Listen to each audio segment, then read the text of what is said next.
Assalamualaikum warahmatullahi wabarakatuh.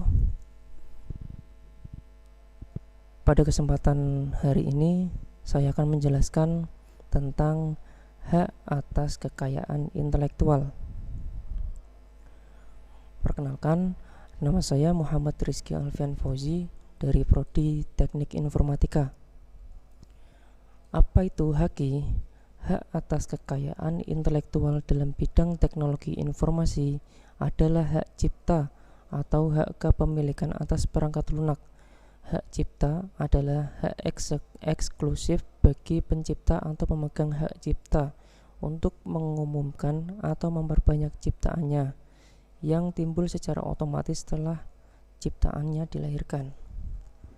Undang-undang yang mengatur hak cipta ada banyak, salah satunya yaitu pasal 2 ayat 1 yang berbunyi, hak cipta merupakan hak eksklusif bagi pencipta atau pemegang hak cipta untuk mengumumkan atau memperbanyak ciptaannya yang timbul secara otomatis setelah suatu ciptaannya dilahirkan tanpa mengurangi pembatasan menurut peraturan perundang-undangan yang berlaku.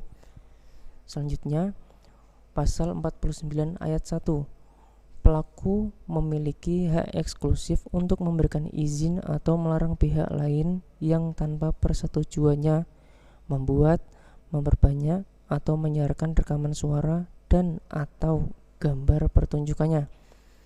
Kemudian pasal 72 ayat 3, barang siapa yang dengan sengaja dan tanpa hak memperbanyak penggunaan untuk kepentingan komersial suatu program komputer di mana dipidana dengan pidana penjara paling lama 5 tahun dan atau denda paling banyak 5 miliar rupiah.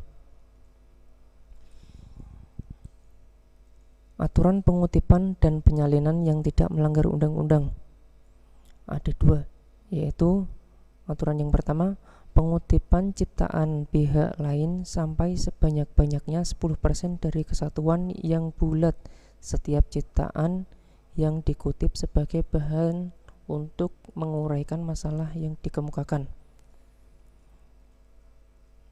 Aturan yang kedua yaitu pembuatan salinan cadangan suatu program komputer untuk pemilik program komputer yang dilakukan semata-mata untuk digunakan sendiri, yaitu terdapat pada Undang-Undang Nomor 7 Tahun 1987. Selanjutnya, penghargaan terhadap kreativitas. Yang pertama, membeli software yang asli dengan membeli nomor lisensi atau nomor perizinan. Yang kedua, tidak melakukan duplikasi, membaca, ataupun menyalin tanpa seizin perusahaan atau pemilik. Yang ketiga, tidak menggunakan untuk tindakan kriminal atau kejahatan.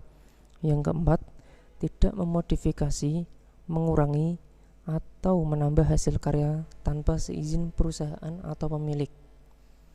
Jadi kita perlu untuk menghargai hasil kreativitas dari para developer seperti itu. Kemudian tentang perangkat lunak, yaitu ada 8. Yang pertama, perangkat komersil, yaitu perangkat yang dikembangkan untuk tujuan komersil atau untuk memperoleh keuntungan. Yang kedua, perangkat semi bebas, yaitu perangkat lunak yang dapat digunakan, disalin, dan dimodifikasi untuk keperluan tertentu. Keperluan tertentu misalnya untuk pendidikan, untuk kepentingan lain belum tentu diizinkan. Kemudian yang ketiga, perangkat lunak berpemilik, yaitu perangkat yang tidak bebas ataupun semi bebas. Pengguna dapat menggunakan, mengedarkan, dan memodifikasi perangkat kategori lunak tersebut apabila mendapatkan izin dari pemilik. Selanjutnya nomor 4, public domain merupakan kategori perangkat lunak tanpa hak cipta. Yang kelima, freeware, yaitu perangkat lunak dengan batasan perangkat freeware sampai saat ini belum begitu jelas. Hanya secara umum, sifat perangkat lunak tersebut dapat didistribusikan dengan bebas tetapi tanpa memodifikasi. Yang keenam, shareware, yaitu perangkat ini dapat didistribusikan secara bebas, akan tetapi Apabila digunakan secara terus-menerus, pengguna harus mendapatkan lisensi. Yang ketujuh, General Public License atau GPL merupakan ketentuan pendistribusian tertentu untuk melakukan copyleft, kebalikan dari copyright. GPL memberi hak orang lain untuk menggunakan sebuah ciptaannya dengan syarat memodifikasi dan membuat turunannya harus mempunyai lisensi yang sama. Yang 8, open source, perangkat lunak yang kode sumbernya dapat diketahui orang lain. Selanjutnya, contoh pelanggaran haki. Ada 4 contoh yang saya jabarkan di sini. Yang pertama yaitu penyalahgunaan software menggunakan software bajakan. Yang kedua, melakukan proses cover lagu tanpa seizin pemilik lagu. Yang ketiga, memperbanyak atau menjual tanpa seizin untuk memperoleh keuntungan secara sepihak. Yang keempat, memodifikasi dan menyebarluaskan hasil modifikasi suatu software untuk keuntungan komersil secara pribadi atau kelompok. Kemudian sanksi pelanggaran haki.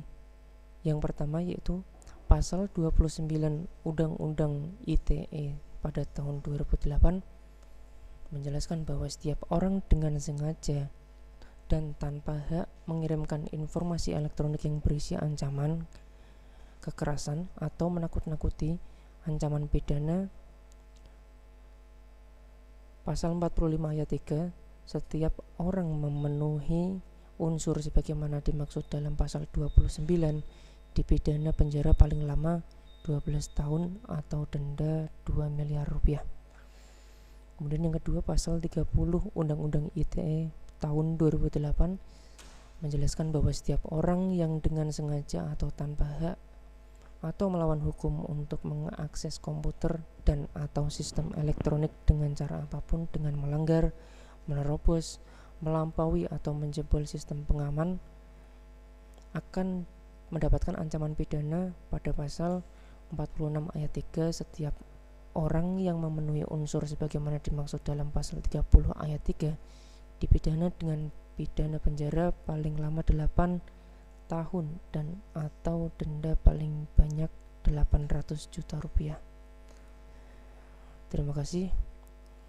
Demikian yang dapat saya sampaikan. Kurang lebihnya mohon maaf. Wassalamualaikum warahmatullahi wabarakatuh.